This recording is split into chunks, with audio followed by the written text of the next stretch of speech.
Hello again. Glad you're back. Today I have a book based on a true story. It was written by an author who writes about what happened with her grandmother Marvel when Marvel was 6 years old and their family had to move into the woods because they had no place else to go. And you may be shocked at how they had to live. And this took place, well, almost 100 years ago, in the 1930s in America. There were some really sad times happening right then. It was called the Great Depression, and a lot of businesses were out of work and people were out of work, and people just didn't know what to do. But this is what happened with Marvel, her grandmother Marvel, and her brothers and sisters. And it turns out it's not as terrible as Marvel thinks it's going to be. Let's read. Home in the Woods, written and illustrated by Eliza Wheeler.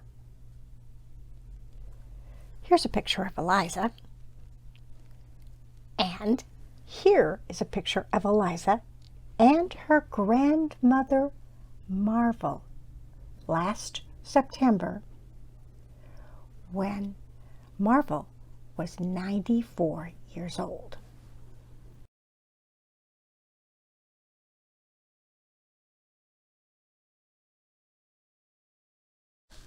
This is my family.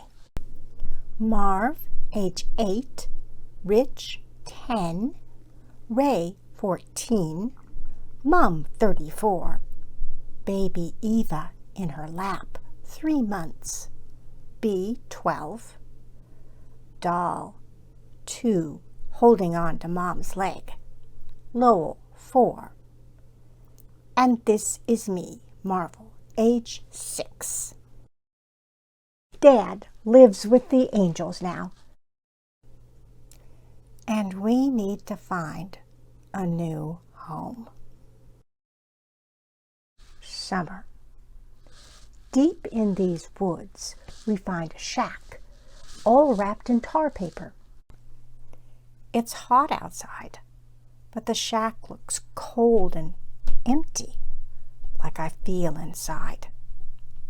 You never know what treasures we'll find, says Mum. In the shack, we don't see any treasures. Just a rusty oven, a dusty shelf, a wooden table, empty crates, a pot-belly stove, and box springs. But Lowell and Eva find a door in the floor. Below is a root cellar filled with old glass jars, a tin pail, a pile of rags, and a pitcher pump that goes up and down, and out comes a stream of cool, clear water. This place will do fine, says my big brother Ray. But it doesn't seem like much of a home to me. Outside, the ground is a blanket of rotting leaves. Doll and Bee dig underneath to find soft, dark, rich soil. The seeds from our old garden can go here, says Bee. When the crystal rains fall, our seeds slowly take root. Some treasures take a little time, says Mum. The songs of happy frogs echo through the trees.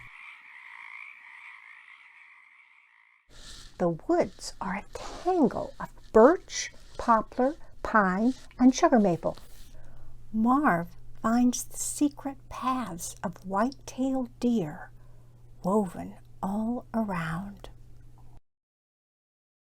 The paths lead us to a twisting trout creek, an empty beaver lodge, and a blooming berry patch with sweet jewels of blue and red. We fill our pail, Marv's hat, and Ray's bag. And Lowell fills his empty belly. Our laughter echoes through the trees. Then it's autumn. Cool winds come and spice up the air and fill it with rust and ruby leaves. Mom walks into town to do chores for pay, so we take care of chores at the shack. Rich writes them on paper slips that we draw from a hat. Split wood, pull weeds, pick veggies, wash up, hang clothes, sweep some. We fill the glass jars with Mom's berry preserves and the harvest from our garden. We'll save them for winter and stack them in the cellar like buried treasure. When we need more supplies, we head to Bennett's General Store. The windows are full of marvelous things. Catalog dresses, pearly sweets, shiny tools, wind-up toys. But Mom's chore money can only buy some basics. Baking flour, soap flakes, lamp oil. We say nothing at all on the long walk home. Back at the shack, we invent a new game. General Store. We can buy anything we want. Rich is the banker. B sells fine hats. Marv pumps gas. Lowell is the jeweler. I display mud sweets. Our laughter echoes through the trees once again. Winter. The days are dark and bitter winds blow. Ray and Marv trek out to hunt for food. Bee huddles in the lamp's glow. Mom teaches her that scraps put together make colored patchwork. I huddle by the warm stove. Rich teaches me that letters put together make words, and words put together make stories. Most days, Ray and Marv return from their hunt with nothing at all. But tonight, they are proud and tall. We plunder our stores, and Mom works the oven like magic. A feast for the kings and queens of the forest, Rich says. There's soft loaf bread, baked green beans, wild turkey stew, and blueberry pie. Snow falls in a blanket of diamonds all around the shack. The jack pines sway above as we fall asleep close together. But Mum stays awake into the night, whispering to the stars. Then it's spring. After many months, warm, fresh air comes pouring into the shack. The cottonwoods are all in bloom. Me and Bee carry Mum's loaf bread and blueberry jam to the neighbor's farm. They fill our pail with milk and our hat with golden eggs. We go slow and careful on the path home. B calls out the flowers' names. Wood violet, dwarf iris, pink lady slipper, pitcher plant. The songs of happy birds echo through the trees.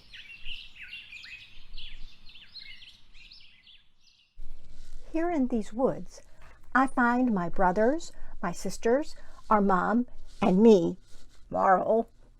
The shack, all wrapped in tar paper, looks different now, warm and bright, and filled up with love, like I feel inside. The end. Wow! Could you believe that this is a true story?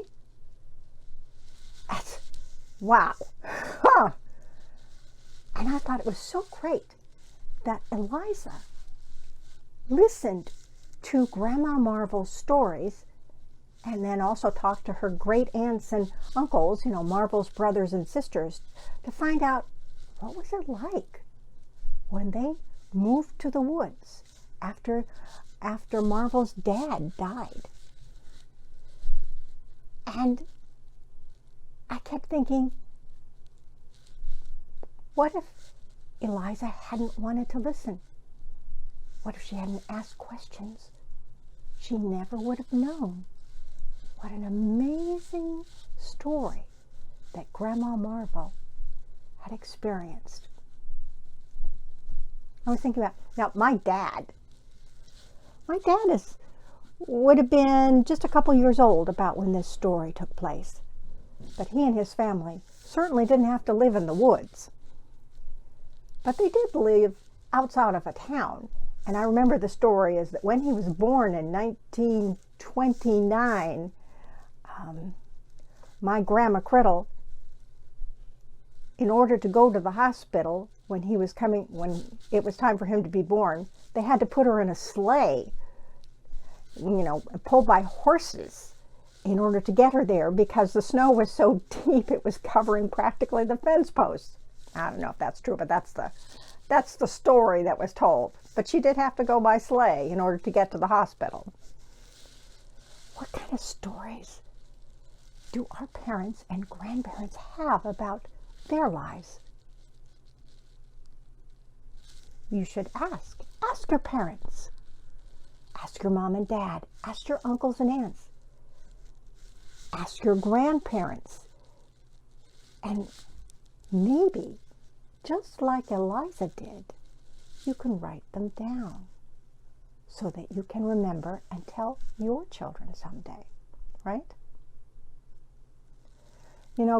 God puts us in families, and families have amazing experiences, and they love each other, and God knows, yes, together, a family can get through just about anything, right?